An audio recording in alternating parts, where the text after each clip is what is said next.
Pemirsa, kasus penganiayaan guru terhadap murid di salah satu SMP di kota Surabaya berbuntut panjang. Saat ini sang guru pun berurusan dengan hukum hingga wali kota Surabaya harus turun tangan untuk memberikan penguatan integritas dan juga agar kejadian serupa tidak terulang kembali. Guru aniaya murid ini yang menjadi bahasan di Dialog Titik Tengah kali ini bersama saya, Fatma Ayu.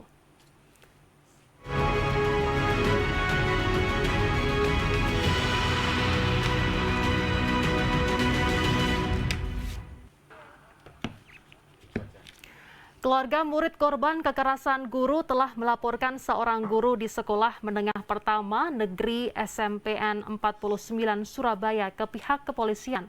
Siswa berinisial R kelas 9 SMPN 49 Surabaya diantar oleh ayahnya Ali Mujayin melaporkan kasus kekerasan yang dialaminya ke Sentra Pelayanan Kepolisian Terpadu SPKT Kepolisian Resor Kota Besar Surabaya. Ali Mujayin melaporkan seorang guru SMPN 49 Surabaya karena tidak terima putranya mendapatkan kekerasan. Ali Mujayin menjelaskan kasus dugaan kekerasan itu terjadi pada hari Selasa, tanggal 25 Januari 2022 lalu. Kejadian dugaan kekerasan ini berawal saat siswa R diminta oknum guru J maju ke depan kelas untuk membacakan sebuah jawaban.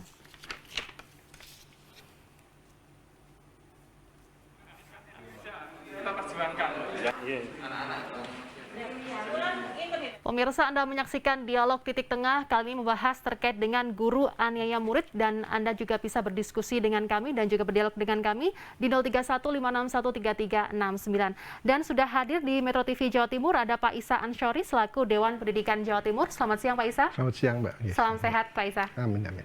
Baik Pak Isa, ini kasus ini mencuat cukup viral ya di media sosial, baik itu mencuat memberikan atensi yang lebih bagi Pemkot Surabaya, dunia pendidikan dan juga masyarakat luas. Bagaimana pendapat Anda atau juga pandangan Anda terhadap kasus ini? Ya, kalau bicara kekerasan sebetulnya tensinya tetap tinggi kan di Jawa Timur itu, dan catatan kami waktu itu di Surabaya cukup tinggi ya kan, dan yang lebih menyedihkan itu sekolah menjadi posisi kedua. Tapi kemudian data itu juga berkata begini, selama daring tingkat kekerasan di rumah tinggi, kemudian di sekolah, selama daring tingkat tahun 2020, tingkat kekerasan di sekolah itu tinggi, dan kemudian ketika 2021 dibuka itu menurun. Apa artinya? Sebetulnya sekolah itu membantu sebetulnya, mencoba menekan terjadinya tingkat kekerasan di rumah. Problemnya kan kemudian tidak semua sekolah kemudian bisa menjadi rumah baru bagi anak-anak itu. Nah, kasus yang terjadi di SMP Negeri 49 Surabaya ini kan sebetulnya fenomena gunung es ya kan. Dan saya sebenarnya mengapresiasi langkah cepat wali kota dan kemudian adik yang ini yang mencoba mengambil gambar. Saya kira itu luar biasa ya kan, karena dengan begitu kita tahu persis ya kan bahwa sekolah kita tidak steril dari kekerasan seperti itu. Nah, saya melihat begini, apakah kemudian kekerasan ini terjadi lepas dari sebuah ekosistem yang ada? Saya kira enggak. Pertanyaan dasarnya begini, Surabaya ini kan kota layak anak sudah cukup lama. Nah, pertanyaan dasarnya, pernah enggak kemudian pemerintah kota mengevaluasi keberadaan dinas pendidikan? Sudah punya enggak misalkan terjemahan kota layak anak itu menjadi pendidikan yang ramah anak, diterjemahkan dalam konteks pendidikan, kemudian sekolah menerjemahkan dalam konsepnya masing-masing. Nah, saya kira kalau itu belum ada berarti terbangun ekosistem kan kekerasan di tingkat sekolah, karena memang sekolah ramah anak itu hanya label, kemudian penerjemahannya nggak ada. Nah, yang kedua ada ekosistem lain. Anak ini kan dari keluarga. Nah, jangan sampai kemudian karena pola pengasuhan di rumah yang tidak baik ya kan, kemudian di sekolah itu ini dibawa ke sekolah, dan harus diingat ini anak-anak 2 tahun tidak sekolah kan, daring, dan pengaruh di luar rumah dan sekolah itu sangat tinggi. Sementara guru tidak bisa beradaptasi dengan cepat, sehingga seolah-olah ini harus mengikuti peraturan sekolah, sehingga terjadi benturan ya kan. Perilaku anak yang biasanya standar etikanya tidak sesuai dengan sekolah, tapi ini kan sudah terbiasa di luar ya, misalnya seperti itu, sehingga kemudian terjadi benturan-benturan. Tapi prinsipnya tidak boleh ada kekerasan di sekolah. Oke, Pak, jika kita melihat 10 tahun yang lalu atau 15 tahun yang lalu bahwa dunia pendidikan kita sangat wajar begitu ya ketika ada guru yang melakukan tindakan tertentu seperti misalnya memukul siswanya dengan penggaris, kalau dulu ada penggaris kayu panjang begitu ya Pak, itu hal yang biasa. Namun saat ini begitu besar gitu untuk dampaknya. Apa parameter guru yang harus dipahami dengan dunia pendidikan saat ini? Nah, kawan-kawan guru harus memahami tadi kan apa bedanya keras dan tegas tadi kan. Keras itu sesuatu yang tidak ada aturannya, tegas itu sesuatu yang ada aturannya. Nah, konteks sekolah, apakah kemudian memukul itu ada aturannya? Nah, kalau tidak ada itu menjadi sebuah kekerasan. Beda misalkan kalau anak itu melanggar lalu dihukum ya, lari misalkan, dan itu tertulis dalam sebuah kesepahaman yang ditandatangani oleh orang tua, siswa, dan pihak guru, saya kira itu boleh dijalankan. Karena keras dan tegas itu sesuatu yang berbeda. Dan sehingga menurut saya, sekolah perlu membangun sebuah ekosistem yang tegas, sehingga kemudian upaya sekolah membangun karakter anak itu bisa berjalan, dan guru bisa ditahan untuk tidak melakukan sesuatu yang itu berujung pada kekerasan. Oke, berarti memang harus dibedakan antara keras dan juga tegas. Ya. Pak, tapi apakah itu juga tidak menimbulkan problematika yang baru bahwa anak menjadi lebih manja, lebih tidak tough atau kuat, dan mentalnya seperti apa ini Pak, kalau menurut pandangan Anda? Enggak, jadi gini, dalam konsep keras dan tegas itu bukan kemudian guru tidak boleh menghukum ya kan, tapi hukuman atau sanksi yang diberikan itu harus ada aturan yang jelas. Ya. Sehingga menurut saya yang perlu dibangun di tingkat sekolah itu membangun sebuah aturan yang tegas dan itu disepahami oleh wali muridnya, disepahami oleh anak-anak, dan disepahami oleh guru, sehingga kemudian semua tahu kalau saya melakukan ini maka sanksinya akan seperti ini, dan itu tegas kan, karena itu dalam rangka membangun karakter anak, bertanggung jawab, dan mendisiplinkan anak tadi. Ya, Pak, untuk peraturan tersebut yang harus dituangkan dalam bentuk peraturan misalnya wali kota atau juga di sekolah sendiri juga harus memberikan pemahaman kepada guru dan juga siswa.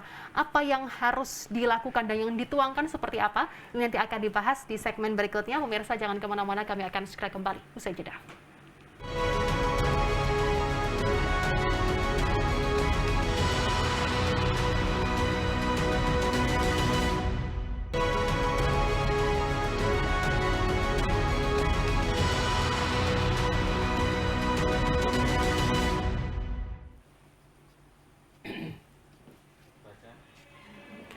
Dinas Pendidikan Kota Surabaya memberikan pembinaan khusus kepada seluruh guru dan tenaga pengajar SMP Negeri 49 Surabaya.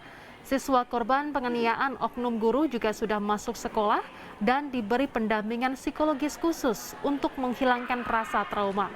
Kepala Dinas Pendidikan Kota Surabaya Yusuf Masruh didampingi Wakil Ketua DPRD Kota Surabaya Reni Astuti mendatangi SMP Negeri 49 Surabaya dan memberikan penguatan dan pembinaan khusus kepada seluruh guru dan tenaga pengajar sebelum mereka mengajar di kelas masing-masing.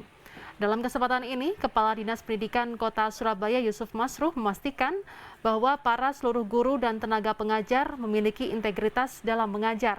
Nantinya guru dan tenaga pengajar akan diundang untuk menjalani tes integritas.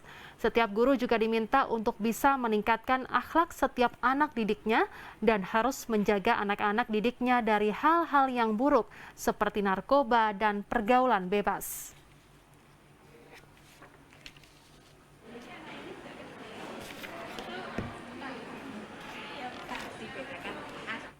Pemirsa, Anda masih menyaksikan Dialog Titik Tengah. Kali ini membahas terkait dengan guru aniaya murid di salah satu sekolah di Surabaya. Dan Anda juga bisa bergabung bersama kami di 031-561-3369. Dan masih bersama Pak Isa Ansori selaku Dewan Pendidikan Jawa Timur. Pak Isa, bagaimana tanggapan Anda terkait dengan tindakan cepat dari Pemkot Surabaya sendiri untuk menangani masalah ini? Yang paling penting juga selain mengawal kasus, tapi juga untuk memberikan penguatan integritas di sekolah-sekolah, terutama di SMP 49. Adanya juga tes integritas, bagaimana tanggapan Anda? Iya, saya tidak menolak itu ya kan, tetapi kan kita ini kan mesti harus memahami betul persoalan di lapangan. Jangan sampai kalau panas kasih paracetamol kan begitu ya kan. Padahal panasnya itu sakit tipes misalnya seperti itu ya kan. Sehingga menurut saya ada hal yang kita lupa tadi kan. Kenapa kekerasan terjadi? Jangan-jangan di Dinas Pendidikan itu tidak punya blueprint penerjemahan kota layak anak kemudian menjadi proses belajar yang layak anak misalnya seperti itu. Kalau itu nggak ada, maka sekolah itu akan menafsirkan sendiri-sendiri. Sementara sekolah sudah dilabeli oleh Dinas Pendidikan sebagai sekolah ramah anak. Menurut saya hal yang paling penting adalah membangun ekosistem. Di sekolah itu bagaimana kemudian menjadi sekolah yang ramah anak. Nah, ekosistem itu nanti akan berkaitan dengan 8 standar nasional pendidikan. Ya. Dasarnya di peraturan pemerintah 57 tahun 2021 ya kan. Ada semuanya. Tinggal kemudian bagaimana membangun ekosistem di sana. Proses belajar yang ramah anak itu kayak apa? Nah, kita breakdown menjadi indikator-indikator sehingga guru itu, sekolah itu akan dengan mudah bisa menjalankan karena indikatornya jelas. Nanti tenaga gurunya kayak apa? Nah, jangan-jangan ini tidak punya kan seperti itu. Sehingga kalau ini tidak punya, maka wajar terjadi tafsir sendiri-sendiri tentang. Berarti memang tidak punya, Pak? Nah, dugaan saya nggak ada kan begitu. Karena selama ini kan hanya dilabeli sekolah ramah anak, tapi penerjemahannya kan cukup sosialisasi, tapi penerjemahannya kayak apa kan saya kira itu belum ada kan gitu. Yang saya tahu itu di provinsi sudah ya kan, kemudian Bangkalan dan Gresik itu sudah kan, gitu. Mereka punya indikator bagaimana sekolah ramah anak itu diterapkan, cara menerapkan, sehingga akan muncul standarisasi peringkat A, peringkat B. Nah, yang di Surabaya kan kita belum punya kayak begitu. Parameter contohnya seperti apa, Pak? Apabila disebut sekolah ramah anak atau dengan kota ramah anak seperti apa untuk di wilayah kota Surabaya di bidang pendidikan? Nah, mestinya kalau kotanya itu layak anak, maka proses belajarnya juga proses belajar yang layak anak. Satu contohnya misal gini, di standar isi ya kan. Ya. Di standar isi itu misalkan gini. Setelah murid diajarkan bla bla bla bla ya kan, siswa dapat bla bla bla bla. Nah, pertanyaan dasarnya kan begini, kalau dia nggak dapat gimana? Maka dia dihukum kan, hukumannya bisa remedi dan sebagainya. Padahal proses belajar yang baik itu kan berdasarkan keunikan mereka masing-masing, minat mereka masing-masing. Sehingga dalam konteks ini mestinya setelah diterangkan bla bla bla bla, siswa dapat menjalankan ini sesuai dengan kemampuan masing-masing, sehingga ada otoritas ya kan, dan ini berdampingan dengan kemerdekaan belajar tadi. Nah, dugaan saya menerjemahkan ini yang belum ya kan, sehingga kurikulumnya berubah, kita ini masih kan kayak kurikulum yang lalu-lalu. Nah, yang paling mendesak untuk kawan-kawan di Dinas Pendidikan itu segera duduk bersama kita membangun ekosistem sekolah ramah anak itu dengan membreakdown indikator-indikator yang kemudian bisa diterapkan di tiap-tiap sekolah, sehingga sekolah itu bisa mengukur dirinya. Oh, saya kurangnya di mana ya? Kalau saya kurangnya di sini, saya harus melakukan apa? Nah, itu butuh pendampingan. Nah, saya kira ini yang harus dilakukan oleh Dinas Pendidikan ke sekolah-sekolah. Apakah ini juga membutuhkan waktu yang lama sembari berjalan? Karena pembelajaran tatap muka ini masih terus berjalan, Pak. Artinya dari 2 tahun yang belum sempat sekolah dengan kondisi sekolah yang seperti itu, yang mungkin kaget dan mungkin kurang disiplin begitu, sehingga gurunya ini agak sedikit gregetan begitu ya kalau bahasa Jawanya, ya, agak sedikit kesal begitu. Bagaimana Pak untuk waktunya? Saya kira itu bisa dijalankan lah sambil proses belajarnya berlangsung, ada semacam diskusi, kemudian kita menerjemahkan, lalu mereka mencoba menerapkan. Memang butuh waktu ya, proses diskusinya mungkin kita butuh waktu 3-4 hari ya kan, tidak harus 1 hari ya kan, kemudian tersusun lalu mereka mempraktekkan apa yang kemudian sudah mereka breakdown menjadi operasional itu. Tentu dalam prosesnya kan ada kesulitan. Nah, di dalam kesulitan itu kita ketemu lagi, diskusi jalan keluarnya seperti apa. Nah, kalau itu dilakukan di tiap sekolah ya kan, saya yakin Surabaya Kota Layak Anak itu akan terimplementasi juga di sekolah ramah anak kan begitu. Sehingga menurut saya hal yang mendesak yang harus kita lakukan membangun ekosistem di tingkat sekolah dan itu harus ada blueprint-nya di Dinas Pendidikan, sehingga setiap sekolah tidak punya persepsi yang berbeda tentang layanan pendidikan yang ramah anak. Oke, saya tadi cukup menarik statement atau juga pernyataan dari Pak Isa bahwa ini seperti gunung es, bahwa masih banyak ternyata ada kasus-kasus kekerasan serupa di sekolah, tidak hanya seksual saja yang selalu menjadi bulan-bulanan atau menjadi topik di beberapa berita kali ini, tapi juga kasus kekerasan guru terhadap anak secara verbal begitu. Apakah ini juga masih banyak terjadi di Kota Surabaya? Apabila iya, hukuman apa yang harus dilakukan oleh kepolisian, dan juga menurut Anda dari segi pendidikan apa yang harus dilakukan? Ini nanti akan dibahas di segmen berikutnya. Pemirsa jangan kemana-mana, kami akan segera kembali usai jeda.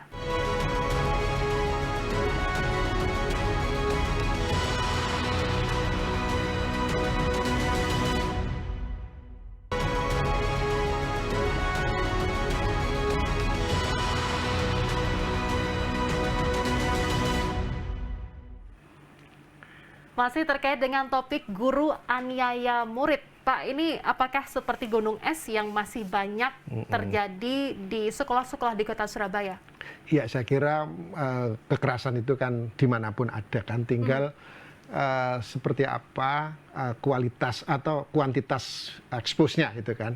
Nah, kebetulan Surabaya ini kan dekat dengan informasi ya kan, sehingga orang lebih mudah untuk mempublish sesuatu yang tidak sesuai dengan dirinya. Tapi intinya kekerasan dimanapun itu ibarat fenomena gunung es kan, seperti itu. Nah. Pak, apakah ini juga cukup baik ketika ada kekerasan misalnya lalu diviralkan, lalu guru berurusan dengan hukum? Bagaimana Pak, ini dari segi pendidikan di Kota Surabaya, apakah ini selamanya akan baik begitu Pak? Ya, saya kira ada plus minus ya. Tetapi gini, yang harus kita selamatkan itu pendidikannya, kemudian anak juga harus kita selamatkan, guru juga harus kita selamatkan semuanya. Intinya apa? Pendidikan kita harus menjadi pendidikan yang ramah, nyaman, dan aman bagi anak-anak. Nah, supaya bisa begitu apa yang perlu kita lakukan? Kita harus membangun mekanisme. Ya kan, mekanisme pelaporannya seperti apa kalau misalkan ada kejadian seperti itu, sehingga guru juga akan menahan diri ya kan. Kalau dia sudah tahu mekanisme pelaporan, guru tentu akan mengikuti itu, sehingga kalau dia mau berbuat sesuatu dia akan menahan diri. Nah, siswa juga akan tahu kalau misalkan dia melanggar, mekanisme sanksinya kayak apa, misalnya seperti itu. Dia akan mengerti semuanya, sehingga tidak perlu ada lagi yang kemudian seperti kekerasan kan, bertengkar antara guru dan siswa, itu tidak perlu ada lagi. Zaman sudah berubah semua, sehingga menurut saya membangun sistem pendidikan yang ramah anak dan layak anak itu mendesak untuk dilakukan di Surabaya sebagai kota layak anak ini. Berarti tidak harus berurusan dengan hukum atau harus viral di media sosial, tapi bisa diselesaikan di dalam intern sekolah itu sendiri. Ya, saya kira kalau mekanismenya jalan ada ya kan, itu bisa selesai. Seperti misalnya harus ke wali murid dulu. Betul, dan orang tua bisa dipanggil kan gitu. Untuk bimbingan konseling dulu dan lain sebagainya, sehingga tidak perlu mencuat. Karena ini kan gitu ya, Pak? Pendidikan itu kan tanggung jawab bersama ya kan, tanggung jawab orang tua itu di rumah seperti apa, di sekolah tanggung jawab guru, di luar rumah dan sekolah kan pemerintah harus hadir seperti itu, sehingga kasus ini tidak bisa kemudian dibebankan pada satu guru saja, tapi ini ada sebab yang menyebabkan itu. Nah, dugaan saya tidak ada sistem yang membangun di tingkat sekolah untuk menerjemahkan kota layak anak Surabaya di tingkat pendidikan itu. Oke, Pak, tentunya ini kasus ini tentunya juga menjadi tamparan bagi pendidikan di Kota Surabaya, termasuk juga guru. Tapi jangan sampai dengan adanya kasus ini guru menjadi acuh ketika ada siswa yang kurang disiplin atau dan lain sebagainya. Dampak negatifnya kan, sehingga guru merasa kemudian tertekan, terintimidasi, lalu seolah-olah ada proses belajar ya kan, tapi sungguhnya tidak ada. Meskipun ini sebenarnya nggak boleh ya kan, tapi bagaimanapun guru juga punya perasaan manusia ya kan, sehingga sinergi kerjasama antara orang tua, guru dan sekolah itu menjadi sebuah keniscayaan dan penting untuk dilakukan. Oke, Pak, pesan Anda untuk pemerintah Kota Surabaya agar tetap juga menjadikan Surabaya sebagai kota yang layak anak dan pendidikan di Kota Surabaya semakin baik lagi, dan juga pesan untuk masyarakat, guru maupun siswa yang sedang menonton di Metro TV Jawa Timur saat ini. Iya, menurut saya pendidikan itu kan milik kita bersama ya kan, dan setiap orang yang terlibat dalam pendidikan tentu punya keinginan anak-anaknya menjadi baik.